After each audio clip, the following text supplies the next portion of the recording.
విదేశీ పర్యటనలో తెలంగాణ ముఖ్యమంత్రి రేవంత్ రెడ్డి బిజీగా ఉన్నారు. న్యూయార్క్లోని షెరటాన్ హోటల్ నుంచి నేరుగా రాయల్ ఆల్బర్ట్ ప్యాలెస్ వరకు సీఎం రేవంత్ రెడ్డి కార్ ర్యాలీలో వెళ్లారు. అక్కడ ఇండియన్ ఓవర్సీస్ కాంగ్రెస్ సమావేశంలో ముఖ్యమంత్రి రేవంత్ రెడ్డి పాల్గొన్నారు.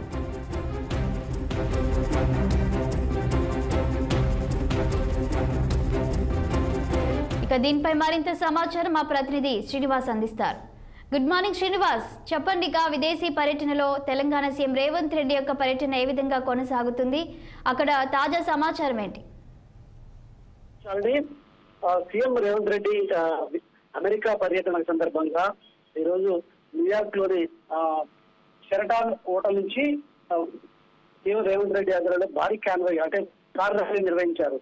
అయితే అక్కడ ఎన్ఆర్ఐలు అంటే తెలుగు అసోసియేషన్ ఆధ్వర్యంలో కూడా ఎన్ఆర్ఐలు ఈ ర్యాలీ చేపట్టారని చెప్పొచ్చు. అయితే షెరటాన్ హోటల్ నుంచి నేరుగా రాయల్ ఆల్బర్ట్ ప్యాలెస్ కు సీఎం రేవంత్ రెడ్డి ర్యాలీగా బయలుదేరి వెళ్లారు. అయితే అక్కడ ఇండియన్ ఓవర్సీస్ కాంగ్రెస్ సమావేశంలో కూడా రేవంత్ రెడ్డి పాల్గొంటారని చెప్పొచ్చు. అయితే అమెరికా పర్యటనలో భాగంగా అంటే తెలంగాణకు పెట్టుబడి లక్ష్యంగా కూడా సీఎం రేవంత్ రెడ్డి అమెరికా పర్యటన అని చెప్పవచ్చు. ఈ నేపథ్యంలో కూడా అంటే మూడో తారీఖు అంటే బయలుదేరి వెళ్ళిన రేవంత్ రెడ్డి మళ్ళీ 13న తిరిగి వస్తారు. అంటే 11 రోజుల పర్యటన చేపట్టారు చెప్పొచ్చు. అయితే యుఎస్ ఆధ్వర్యంలో కూడా ఈ ఇండియన్ ఓవర్సీస్ కాంగ్రెస్ సమావేశం ఈ రోజు నిర్వహిస్తున్న సందర్భంగా రేవంత్ రెడ్డి ఆ సమావేశంలో పాల్గొంటారు. అయితే రేవంత్ రెడ్డితో పాటు ఏదైతే నాగార్జున సాగర్ ఎమ్మెల్యే జైవీ రెడ్డి, అదేవిధంగా మదన్ మోహన్ రావు, అదేవిధంగా రామ్మోహన్ రెడ్డి, ఖైరతాబాద్ పార్టీ అధ్యక్షుడు రోహన్ రెడ్డిలు కూడా పాల్గొన్నారని చెప్పొచ్చు. అయితే పెద్ద ఎత్తున రేవంత్ రెడ్డి అమెరికా పర్యటన నేపథ్యంలో కూడా అక్కడ పెద్ద ఎత్తున ఎన్ఆర్ఐ ఆధ్వర్యంలో కూడా పెద్ద ఎత్తున ర్యాలీ చేపట్టారు. ఈ ర్యాలీలో తెలుగు అసోసియేషన్ సభ్యులు కావచ్చు, అదేవిధంగా అంటే యువ సాఫ్ట్వేర్లు పెద్ద ఎత్తున ర్యాలీలో పాల్గొన్నారు. అయితే ఈ క్రమంలో కూడా రేవంత్ రెడ్డికి ఘన స్వాగతం పలికిన పరిస్థితి ఉంది. మొత్తంగా రేవంత్ రెడ్డి విదేశీ పర్యటనలో భారీ పెట్టుబడులే లక్ష్యంగా కూడా పర్యటన చేపట్టారని చెప్పొచ్చు విషయాన్ని. అయితే శ్రీనివాస్, ఇప్పటికే న్యూ జెర్సీలో ఉన్నటువంటి ఎన్ఆర్ఐలతో సీఎం రేవంత్ రెడ్డి సమావేశమైనట్టు తెలుస్తుంది. ఇక వారితో చెప్పిన అంశాలేంటి, వారితో ఏం మాట్లాడారు?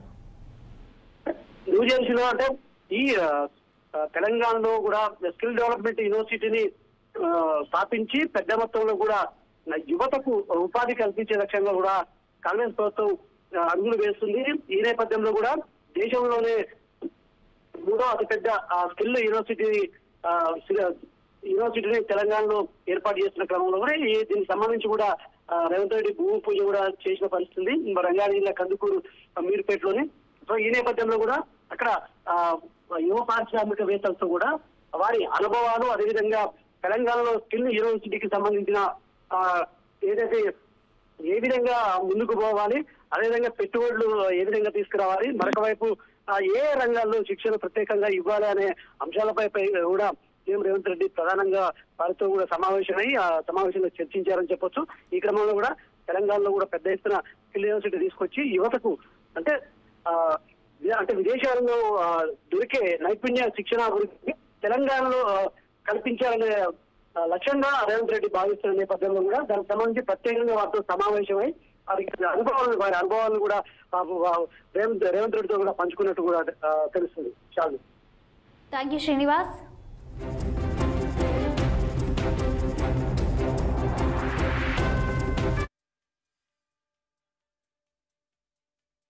ముఖ్యమంత్రి గారు శ్రీ రేవంత్ రెడ్డి గారు అమెరికా పర్యటన ఒక అఫీషియల్ టూర్ లో భాగంగా ఆయన రావడం జరిగింది.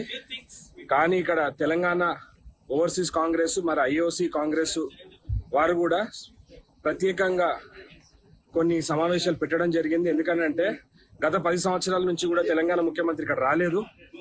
రేవంత్ రెడ్డి గారు ఇక్కడికి వచ్చి భారీ పెట్టుబడులకు ఆయన ఇక్కడ పెట్టుబడి అంటే ఎన్ఆర్ఐస్ అందరు కూడా తెలంగాణలో పెట్టుబడి పెట్టాలని చెప్పేసి ఉద్దేశంతో ఆయన ఇక్కడ రావడం జరిగింది. కొన్ని మల్టీనేషనల్ కంపెనీస్ తోటి అన్నిటితోటి కూడా ఆయనకు సమావేశాలు ఉన్నాయి. కాబట్టి ఆయనకు నిన్న ఎయిర్పోర్ట్లో కానీ ఇక్కడ న్యూ జెర్సీలో కానీ రేపు జరగబోయే కొన్ని ప్రోగ్రామ్స్లలో కూడా భారీగా తెలుగు సోదరులందరూ కూడా వచ్చి ఆయన స్వాగతం పలికినందుకు ప్రతి ఒక్కరు కూడా ధన్యవాదాలు తెలియజేసుకుంటున్నాను. రానున్న రోజుల్లో మన జన్మభూమి తెలంగాణకు మీరు మీ పెట్టుబడులు పెట్టాలని చెప్పేసి మీకు అందరికి కూడా విజ్ఞప్తి చేస్తున్నాను.